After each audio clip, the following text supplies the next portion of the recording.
हम सबके आदरणीय शिव प्रकाश शुक्ल जी के बारे में मैंने अरुण जेटली जी से बहुत कुछ सुना है। उनके साथ उन्होंने काम किया है और इनकी प्रशंसा में अरुण जी बहुत सारी बातें कहते थे। पुष्कर धामी जी, इनकी प्रशंसा तो स्वयं प्रधानमंत्री नरेंद्र मोदी करते हैं। इनके कामों की चर्चा पूरी दुनिया में होती है और जो कानून ये बनाते हैं देश के दूसरे राज्य उसको फॉलो करते हैं, तो बहुत बहुत अभिनंदन है। और निशंक जी को तो आप सब जानते हैं, उन्होंने जो परिकल्पना की है इस लेखक गांव की, मुझे लगता है कि आज अटल जी अपने 100वें जन्मदिन पर जहां भी होंगे बहुत बहुत आशीर्वाद देंगे निशंक जी।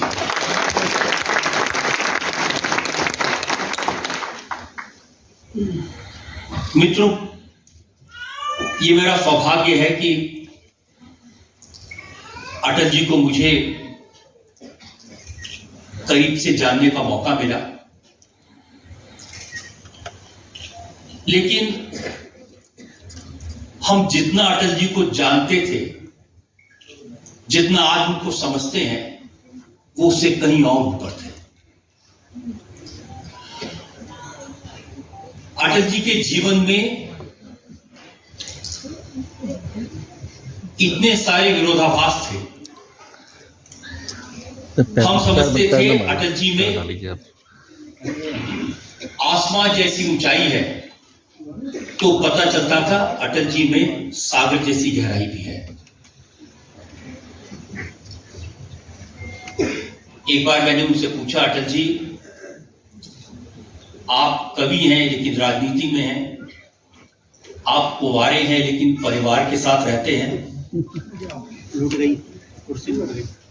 आपके जीवन में इतने सारे विरोधाभास हैं। तो उन्होंने कहा आपने ध्यान नहीं दिया, हमारे माता पिता ने हमारा नाम रखा था अटल बिहारी, मैं अटल भी हूं और बिहारी भी हूं। तो जब नाम में विरोधाभास है तो फिर काम में होगा। अटल जी को हम सबने जाना एक तेजस्वी वक्ता के रूप में। मुझे याद है 1977 में 1977 में जब हम सब लोग इमरजेंसी के बाद जेल से बाहर निकल कर आए थे और चुनाव जब डिक्लेयर हो गए, तो पहली पब्लिक मीटिंग ऑर्गेनाइज करनी थी। मैं चूंकि छात्र संघ से जुड़ा था और ज्यादातर जो सीनियर लीडर थे वो अभी भी जेलों में थे, चौधरी चरण सिंह बाहर आए थे, तो उन्होंने एक छोटी सी कमेटी बनाई ये तय करने के लिए जो पहली पब्लिक मीटिंग है वो अब कहां की जाए।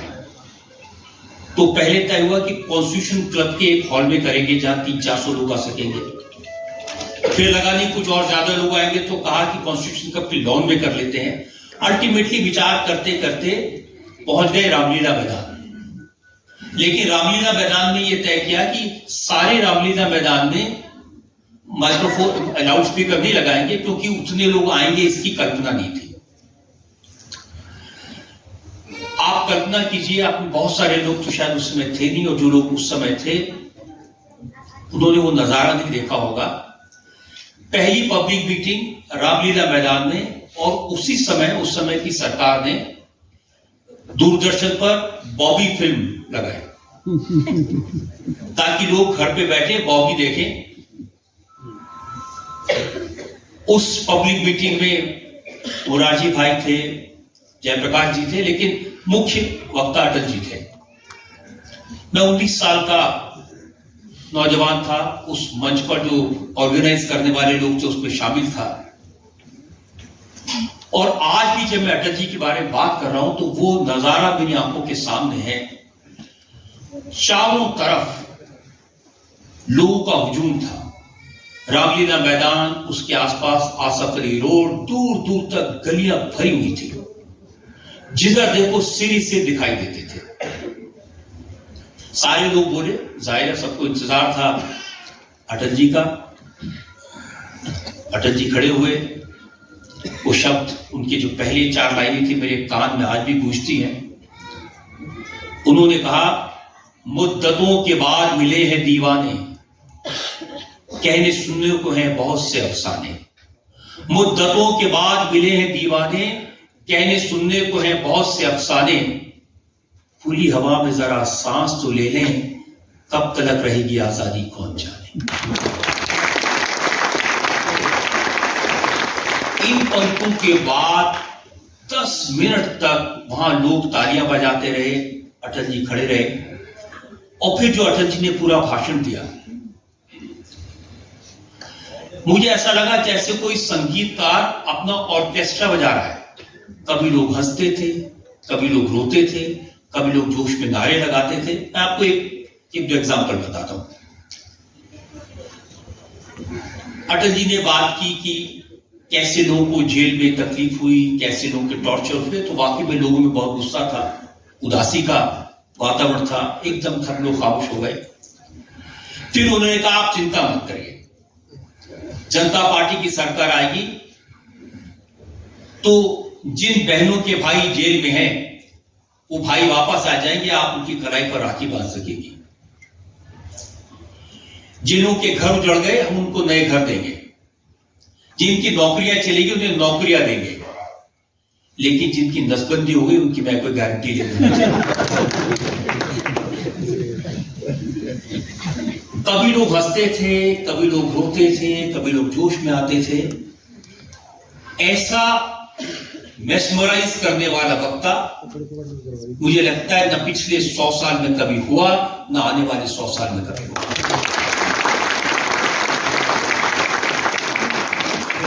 और उनकी मानता देखिए, एक दिन मैंने उनसे कहा कि अटल जी, मुझे आपसे ये बोलने की कला सीखनी है। तो उन्होंने कहा कि नहीं, हमसे आप बोलने की कला मत सीखिए, अगर कुछ सीखना है तो ये सीखिए कि चुप कहां रहना है। और ये उनकी सीख बहुत काम है, और जब जब मैं चुप नहीं रहा तो उसका खमियाजा भुगतना पड़ा। एक बार दिल्ली के दौलत राम कॉलेज में एक समारोह था, छात्र संघ का उद्घाटन होना था। तो अटल जी की जो डॉटर गुंदू, नमिता उनका नाम है, वो कॉलेज के छात्र संघ के अध्यक्ष थी। तो उन्होंने अटल जी को छात्र संघ का उद्घाटन करने के लिए बुलाया। वो विदेश मंत्री थे भारत सरकार में, और मैं चूंकि दिल्ली विश्वविद्यालय छात्र संघ का अध्यक्ष सेक्रेटरी था, तो मुझे उन्होंने उसकी अध्यक्षता करने के लिए बुलाया। तो अटल जी मेरे बगल में बैठे थे, उन्होंने मेरे से पूछा कि ये कैसा कॉलेज है।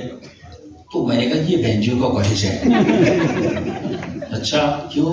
मैंने कहा देखिए, जो एक हैप कॉलेज होते हैं, LSR है, मिरांडा हाउस है।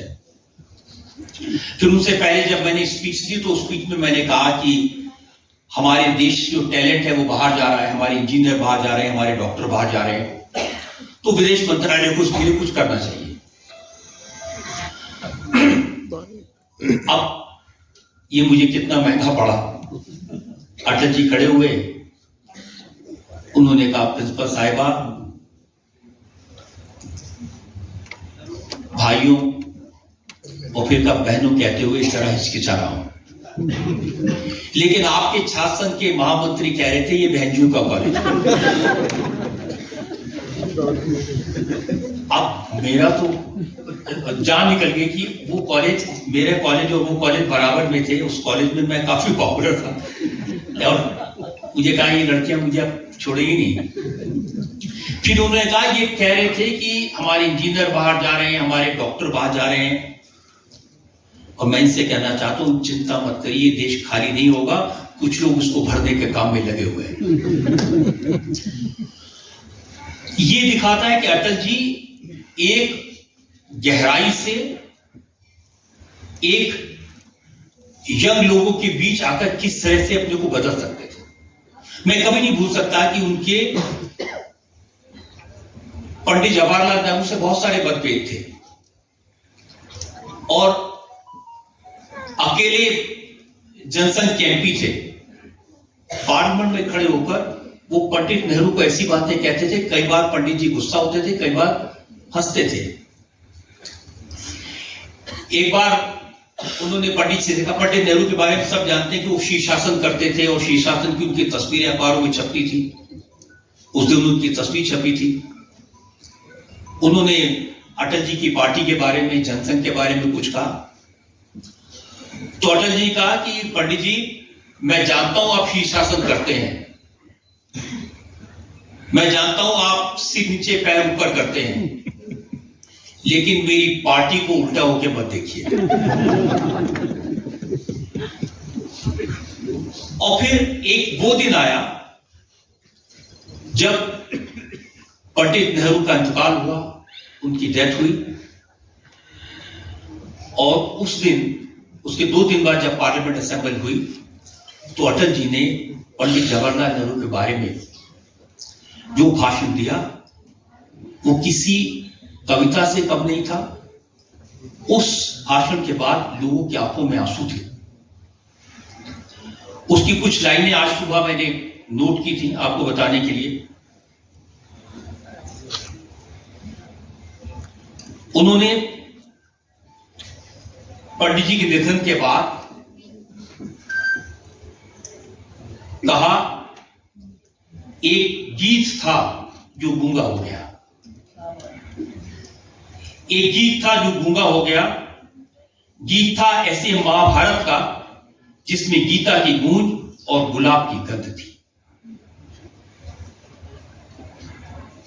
ये पूरा भाषण अवेलेबल है, आप इसको कभी पढ़ेंगे तो आपको पता चलेगा जिस व्यक्ति का जीवन भर आपने राजनीतिक विरोध किया, उनके जाने के बाद उनके बारे में इतनी गहराई से बात कहना, इतनी प्रशंसनीय बात कहना, ये सिर्फ अटल बिहारी वाजपेयी कर सकते थे और कोई नहीं कर सकता।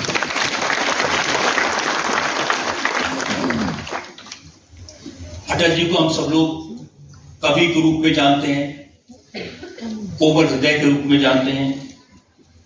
उनके चेहरे पर करुणा बरसती थी, लेकिन जब देश के लिए कुछ करने का मौका आता था तो फिर उनका कवि, उनकी करुणा बैकसीट ले लेती थी। उन्होंने पोखरण में बम विस्फोट किया, भारत को परमाणु शक्ति बनाया। अमेरिका देखता रह गया कि चुपचाप और खिंचतराई से उन्होंने ये काम किया। समय परमाणु बम बनाने का प्लान बन रहा था, घर में रोज आना जाना था, हम देखते थे अटल जी को, दूर दूर तक किसी को कोई अंदाजा नहीं था। एक दिन मैंने नोटिस किया कि जहां वो बैठते हैं वहां एक नया फोन आया है, और जो ब्लैक कलर का फोन है जिसके अंदर कोई डायल नहीं है। तो मैंने उससे पूछा, अटल जी ये कौन पुराना फोन रख गया यहाँ? अरे पता नहीं, ऐसे रखते रहते। क्योंकि जो बाकी जो इंस्ट्रूमेंट थे वो मॉडर्न थे, उन इंस्ट्रूमेंट्स में जो आज के जमाने के जो डिजिटल फोन होते हैं ऐसे फोन थे। फिर दूसरे दिन मैंने कहा कि किसी को कहें इसको हटवाने के लिए, नहीं छोड़े पड़ा रहने दीजिए। अगले दिन मुझे पता चला वो उनकी हॉटलाइन थी पोखरण से, वो फोन उठाते थे, सीधा पोखरण बात होती थी, और वो सीक्रेट रहे, इसके इंतजाम किए गए थे। अटल जी के बारे में हम ये सोचते थे उनका व्यक्तित्व खुला है, सब कुछ उनके बारे में कोई भी जान सकता है, लेकिन जब देश के लिए कुछ छुपाने का मौका आया तो उन्होंने पूरी दुनिया से छुपाया, और कितना बड़ा काम किया कि कल्पना नहीं की।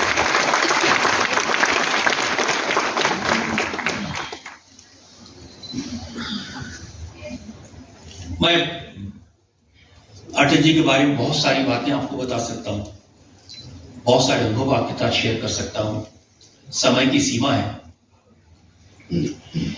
मैं उनको छात्र जीवन से जानता था, फिर बाद में स्टूडेंट लीडर था, तो फंक्शन में मुलाकात होती थी, ऐसा कोई गहरा संबंध नहीं था। बहुत सारे लोग उनको जानते थे, बहुत सारे लोग अटल जी के एडमायरर थे, ऐसे लाखों लोग थे जिनके घरों में वो जाकर रहे थे, ऐसे हजारों लोग थे जिनकी गाड़ियों का उन्होंने इस्तेमाल किया था और अपनी पार्टी को बड़ा बनाने में उनका ये बहुत बड़ा योगदान था।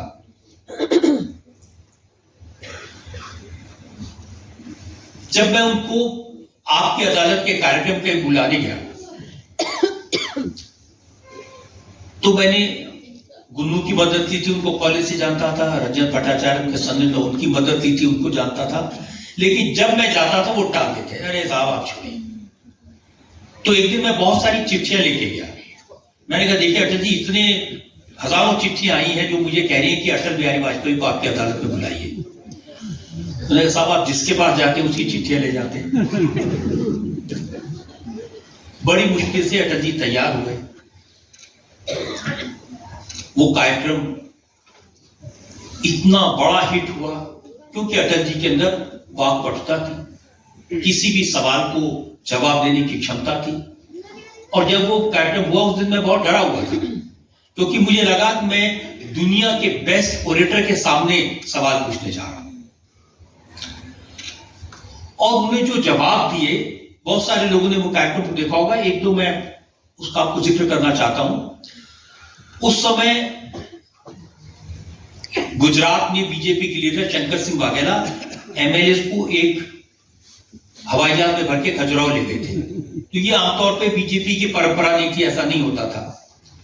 जब उस कार्यक्रम में अटल जी कह रहे थे कि देखिए बीजेपी अलग तरह की पार्टी है, आदर्शों की पार्टी है, मूल्यों की पार्टी है, तो मैंने कहा जी मैंने आपके मूल्य भी देखे, आदर्श भी देखे, आपके नेता एमएलए को हवाई जहाज में भर के खजुराहो ले गए। अटल जी की जो तुली हुई खामोशी थी। फिर उन्होंने कहा कि कभी कभी घर में जवान मौत हो जाती है। इसका मतलब ये नहीं कि कोई मां अपने बेटे को जवान देखना नहीं चाहती। गुजरात में जो हुआ वो एक दुर्घटना थी। हमारा प्रयास होगा ऐसी दुर्घटना दोबारा ना हो। उनके जवाब से सबके दिल में सेहरन दौड़ गई। इतनी मुश्किल बात का इतनी चतुराई से वो जवाब देंगे और इतना गहराई से जवाब देंगे, इसकी कल्पना कोई नहीं कर सकता था। खैर जब ये कार्यक्रम टेलीकास्ट हुआ, इसका बहुत असर हुआ देश में। उसके बाद अटल जी प्रधानमंत्री रहे, 13 दिन उनकी सरकार थी, सरकार गिर गई और मेरा कोई संपर्क नहीं था क्योंकि मुझे लगता था अब कार्यक्रम हो गया, फिर 3-4 साल बाद जब जरूरत पड़ेगी तो फिर कोशिश करेंगे। तो एक डिनर था देवेगौड़ा का प्रधानमंत्री की तरफ से मॉरिशस के प्राइम मिनिस्टर के लिए, वहां अटल जी थे। तो अटल जी ने वहां मुझे देखा और थोड़ा उनका जो स्वभाव था, कहिए साहब, मैंने कहा जी बताइए, आप हाजिर हुए। मैंने कहा जी मैं समझा नहीं। हम हाजिर हुए थे, अब आपको हाजिर होना है। तो मैंने कहा जी मैं आपके पास हूं। हाँ हाँ हमारे पास। समय लेके मैं गया। सुबह 11 बजे का समय था, सामने बैठे और जैसा उनका स्वभाव था वो मैंने नमस्ते की, बैठे और थोड़ी देर वो चुप रहे। फिर कहा कि आज हम आपसे कुछ कहना चाहते हैं, आप बोलेंगे नहीं, सिर्फ हमारी बात सुनेंगे। मुझे लगा मैं बहुत उल्टे सीधे सवाल पूछे थे, जैसे मैंने उससे सवाल पूछा था आपके चेहरे की लाली का राज क्या है। तो मुझे लगा थोड़े डांट लगाएंगे, बट मैं मन में तैयार था कि बड़े हैं। मैंने कहा अटल जी आप बड़े हैं, आप कुछ भी कह सकते हैं। नहीं साहब, हमारे दिल पे बोझ है, वो आज हल्का करना चाहते हैं। हम आपसे 3 बातें कहना चाहते हैं। पहली बात, हमारे प्रधानमंत्री बनने की प्रक्रिया आपकी अदालत के कार्यक्रम से शुरू हुई। मेरे लिए बहुत बड़ी बात थी। तो मैंने कहा अटल जी ऐसा नहीं है, आपकी 50 साल की तपस्या है। नहीं साहब, इस कार्यक्रम के बाद हमने लोगों की आंखों में परिवर्तन देखा। मुझे लगा इसके बाद मुझे जीवन में किसी और प्रशंसा की आवश्यकता नहीं है। इससे बड़ी बात क्या हो सकती है, इससे बड़ा कॉम्प्लीमेंट क्या हो सकता है। और एक तरह से सन्नाटा था। फिर उन्होंने कहा कि दूसरी बात, हम क्षमा प्रार्थी हैं, 13 दिन प्रधानमंत्री रहे, आपसे मिले नहीं। मैंने कहा 13 दिन में किस किस को मिलते हैं? नहीं साहब, आपसे मिलना चाहिए था। और तीसरी बार उन्होंने हाथ बढ़ाया, हम आपसे मित्रता करना चाहते हैं।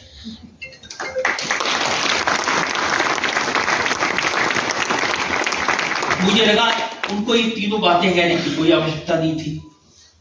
इतना उदार, इतना बड़ा हृदय सिर्फ और सिर्फ अटल बिहारी वाजपेयी का हो सकता है और किसी का नहीं। उनके शब्द बार बार मेरे कानों में गूंजते थे और सिर्फ हम दोनों की बात थी, मैं किसी से कह भी नहीं पा रहा था।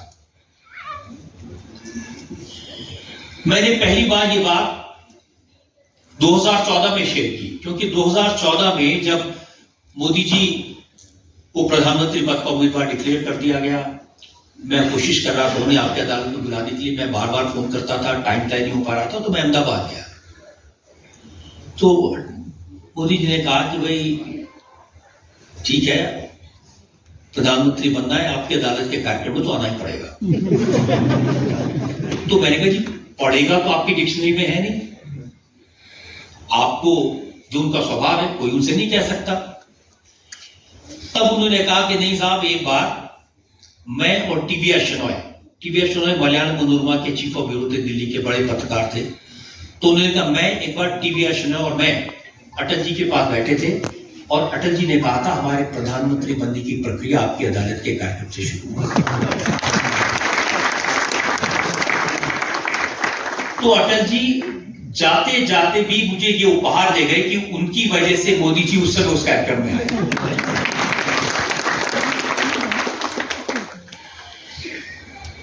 जब उनको करीब से देखते थे तो बार बार ये दिखता था कि ये आदमी दोस्तों के दोस्त हैं। उनके दिल से, उनके बॉडी लैंग्वेज से सिर्फ प्यार मोहब्बत निकलती थी। वो पड़ोसी देशों से मित्रता चाहते थे। एक उनका वाक्य जब फेमस है, सब वो हमेशा कहते थे कि मित्र बदले जा सकते हैं, पड़ोसी नहीं बदले जा सकते। जब वो लाहौर गए बस लेकर पाकिस्तान से बात करने के लिए, उस समय मैं उनके साथ बस में नहीं जा पाया था, लेकिन जब वो बस जा रही थी और टीवी पर लगातार दिखाया जा रहा था, तो मैं राजनीति में उनके सबसे बड़े विरोधी सीताराम केसरी के घर गया था उनसे मिलने के लिए। और सीताराम केसरी जी अटल जी को वो बस में जाते हुए देख रहे थे और देखते देखते उनकी आंखों से आंसू बहने लगे। मैंने पूछा क्या हुआ? उनको चाचा क्या? मैं चाचा क्या हुआ? तो उन्होंने कहा आज पश्चाताप हो रहा है कि मैंने इस व्यक्ति का विरोध किया। आज मुझे इस बात का बड़ा दुख है कि जिस तरह का ये प्रधानमंत्री है, जिस लेवल पर ये भारत को ले गया है, जितना इनको देखता हूं उतना मुझे दुख होता है। उनके विरोधी भी, घोर विरोधी भी उनको इतना प्यार करते थे और उनके काम करने के बाद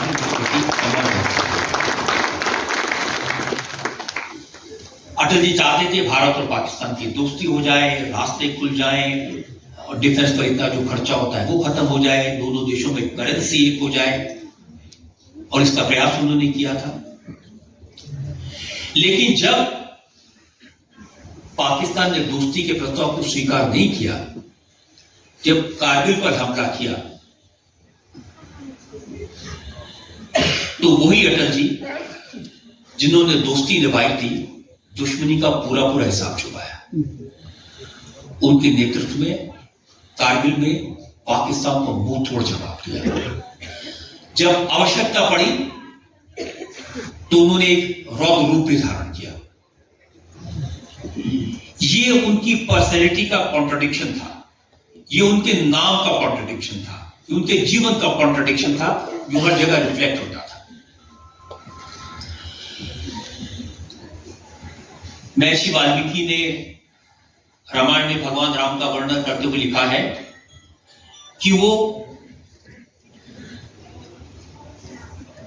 जो अलग अलग विचार हैं, अलग अलग तरह के मतभेद है, भगवान राम उनके समन्वय का रूप थे, अंतर मनों का समन्वय।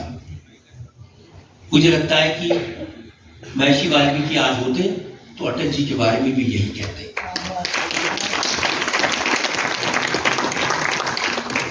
कॉन्ट्राडिक्शंस को, विरोधाभासों को इकट्ठा करके कैसे जीना है, कैसे चलना है, कैसे सबको साथ लेकर चलना है, किस तरह की कोalition सरकार उन्होंने चलाई, गठबंधन सरकार, अलग अलग विचारों के लोग, अलग अलग तरह के लोग, लेकिन सबके मन में एक बात कॉमन थी, अटल बिहारी वाजपेयी के प्रति सम्मान, उनके प्रति श्रद्धा।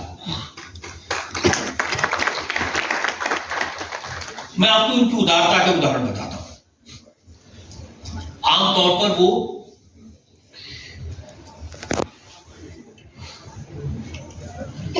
छुट्टी के लिए मनाली जाते थे, साल में एक बार 5-6 दिन मनाली में।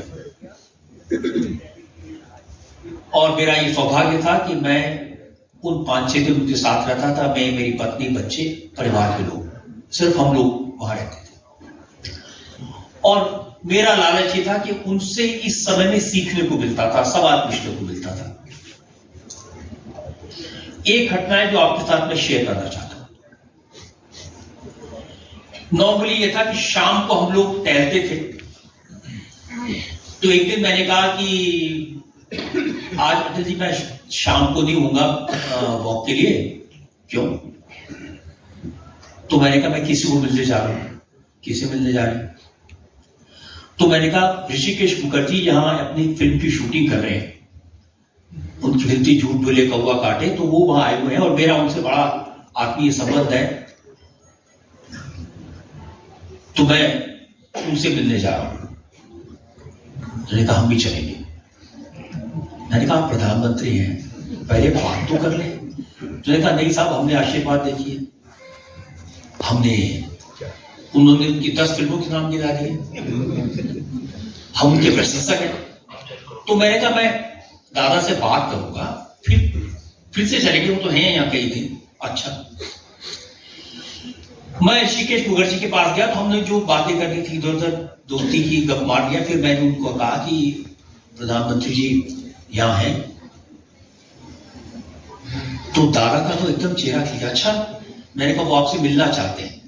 और ऋषिकेश मुखर्जी उस समय व्हील चेयर पे थे, पहाड़ों के रास्ते व्हील चेयर पर। तो कहा मैं आएगा उनको मिलने। मैंने कहा दादा आप कैसे आएंगे? बोले देखो मैं उनका दुख देखता है, मैं देखता है उनको कैसा लोग परेशान कर रहा है, ये जयललिता है ना बहुत परेशान कर रहा है।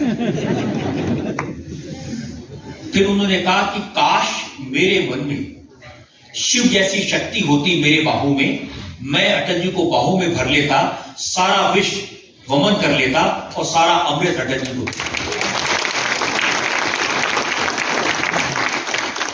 इतनी बड़ी बात उन्होंने कही। जब मैं शाम को वापस लौटा तो अटल जी टहल रहे थे उस समय, मिले। तो मैंने कहा जी मिले, क्या बात हुई? तो मैंने कहा जी बात भी तो अपनी इधर उधर बात की। तो अरे वही हमारी मीटिंग का क्या हुआ? तो मैंने कहा जी मैंने उससे कहा था कि आप मिलना चाहते हैं, तो वो आएंगे आपको मिलने के लिए। मैंने कहा मैं आपको बता दें तो वो आपके बारे में क्या सोचते हैं। मैंने उनको बात बताई। उन्होंने कहा कि मेरे बाहों में इतनी शक्ति होती कि मैं शिव की तरह बाहों में भर लेता और सारा विश्व में ले लेता और अमृत अटल जी को दे देता। अटल जी चलते रुक गए। अच्छा, हमारे बारे में ऐसा सोचते हैं? मैंने कहा जी मुझे तो बिल्कुल कल्पना नहीं थी, मैंने आपके बारे में कभी उनसे बात नहीं थी, पहली बार उन्होंने इतनी बात कही। फिर 2-3 चक्कर काटे, फिर कहा कि क्या लगता है आपको, इसमें से निकल जाए? मैंने कहा जी किसमें से निकल जाए?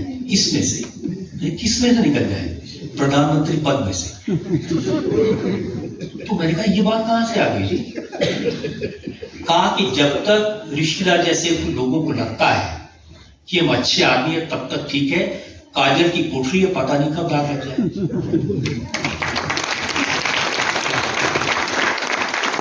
जो व्यक्ति इतनी सी बात के कारण प्रधानमंत्री पद छोड़ने को तैयार हो, विचार करने लगे, उसकी महानता, उसकी उदारता कितनी होगी इसका अंदाजा लगाना मुश्किल है। मैंने फिर रंजन से और नमिता से, दोनों से कहा, भाई संभालो, ये वाकई में कहीं ना चल दे छोड़ के। फिर बहुत उनसे बात की, उनको बताया कि कैसे देश आपको प्यार करता है, कैसे पूरे देश के लोग आपके प्रति अपेक्षा और श्रद्धा से देखते हैं।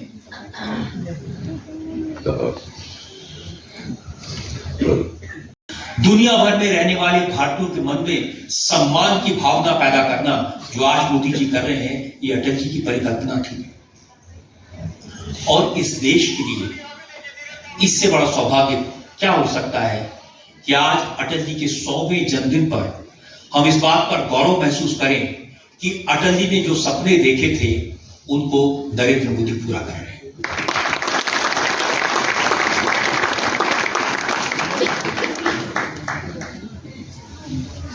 मित्रों, अटल जी की महिमा को, अटल जी के कामों को एक व्याख्यान में बयान नहीं किया जा सकता।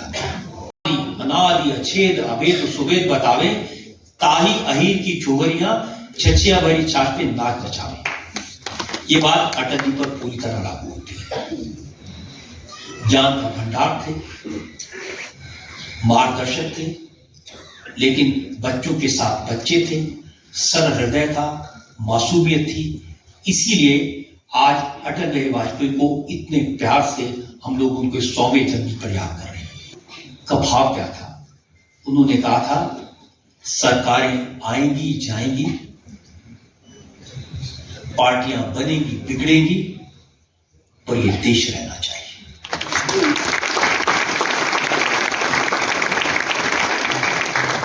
आज अगर ये बात हम अपने मन में आत्मसात कर पाए, आज अगर इस सभागार में बैठे लोग इस बात का संकल्प ले पाए, हम रहें न रहें, अटल जी के सपने पूरे होने चाहिए, ये देश रहना चाहिए। बहुत बहुत धन्यवाद।